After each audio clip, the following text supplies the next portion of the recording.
নাহমাদুহু ওয়া নুসাল্লি আলা রাসূলিহিল কারীম আম্মা বাদ।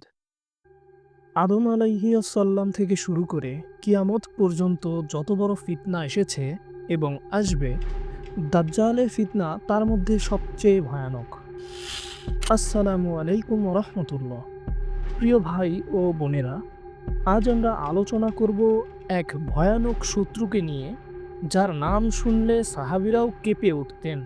সে একজন মানুষ, কিন্তু তার প্রতারণা হবে এমন যে তাকে দেখলে অনেক ঈমানদারও গুনাহে পড়ে যাবে।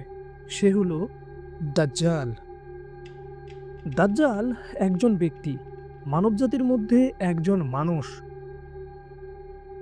কিন্তু সে হবে এমন প্রতারক, এমন চতুর, এমন ভয়ানক যে তার ফিতনা হবে আখেরি জামানার সবচেয়ে ভয়ঙ্কর পরীক্ষা। রাসূল সাল্লাল্লাহু আলাইহি ওয়াসাল্লাম বলেন, সে এমন কিছু দেখাবে যা মানুষকে বিভ্রান্ত করবে। সে জান্নাত ও জাহান্নাম একসাথে নিয়ে আসবে, কিন্তু তার জান্নাত আসলে জাহান্নাম হবে এবং জাহান্নামই হবে আসল জান্নাত। দাজ্জাল তার মিথ্যা দাবি করবে। সে বলবে, আমি তোমাদের প্রভু। আর তখন যার অন্তরে থাকবে গায়রির ফিতনা, দুর্বল ঈমান, সে হয়তো বিশ্বাসও করে বসবে।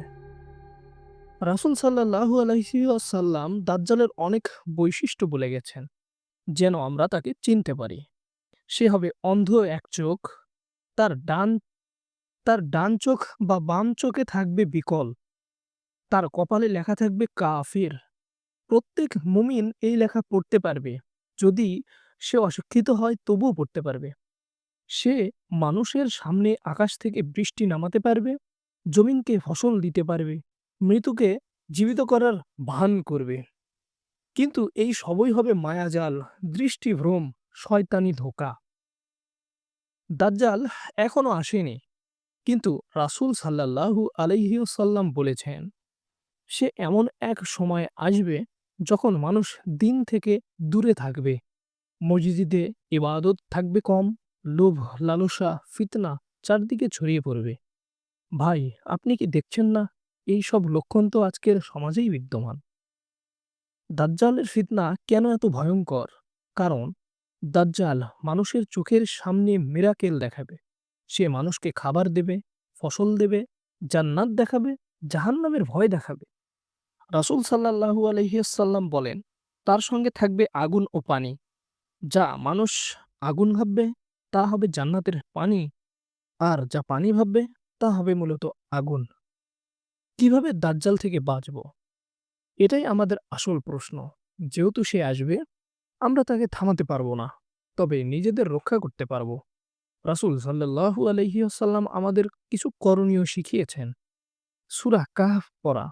যে ব্যক্তি দাজ্জালের ফিতনা থেকে বাঁচতে চায়, সে যেন সূরা কাহফের প্রথম ১০ আয়াত মুখস্থ করে। দোয়া করা। প্রতিদিন ফজরের শেষ তাশাহুদ ও সালামের আগে এই দোয়া করা সুন্নত। হে আল্লাহ, আপনি আ আ আমি আশ্রয় চাই তোমার কাছে দাজ্জালের ফিতনা থেকে। রাসূল সাল্লাল্লাহু আলাইহি ওয়াসাল্লাম নিয়মিত এই দোয়া করতেন। ইলম অর্জন করা। দাজ্জালের প্রতারণা চিনতে হলে তোমাকে জানতে হবে কি সত্য আর কি মিথ্যা। যে ব্যক্তি দিনের জ্ঞান রাখবে না, সে খুব সহজেই প্রতারিত হবে। ঈমান শক্তিশালী করা। দাজ্জালের ফিতনা আসলে দুর্বল ঈমানদারদের জন্য। তোমার ঈমান যদি মজবুত হয়, তুমি তার জাদু, প্রযুক্তি, চমক দেখেও বলবে, তুমি তোমার রব তুমি আমার রব নও। আমার রব হলেন সেই, যিনি আসমান ও জমিন সৃষ্টি করেছেন। শেষ কথা, দাজ্জাল একটা মানুষের নাম নয়। সে একটা ফিতনা, একটা ধোঁকা, এমন একটা পরীক্ষা যেখানে মানুষকে বাঁচতে হলে চোখ নয়, ঈমান দিয়ে দেখতে হবে। এই যুগ প্রযুক্তির, এই যুগ fake video, fake message, AI ইমেজের যুগ। আজ আমরা যেভাবে বিভ্রান্ত হচ্ছি, এটা দাজ্জালের যুগের মহড়া মাত্র।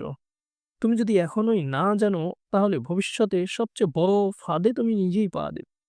সেজন্য এখন থেকেই দোয়া করো, সূরা কাহফ পড়ো, ইলম অর্জন করো, আর সবচেয়ে বড় কথা, তোমার ঈমানকে শক্ত রাখো। আল্লাহ তাআলা আমাদের সব্বাইকে দাজ্জালের ফিতনা থেকে হেফাজত করুন। আমিন।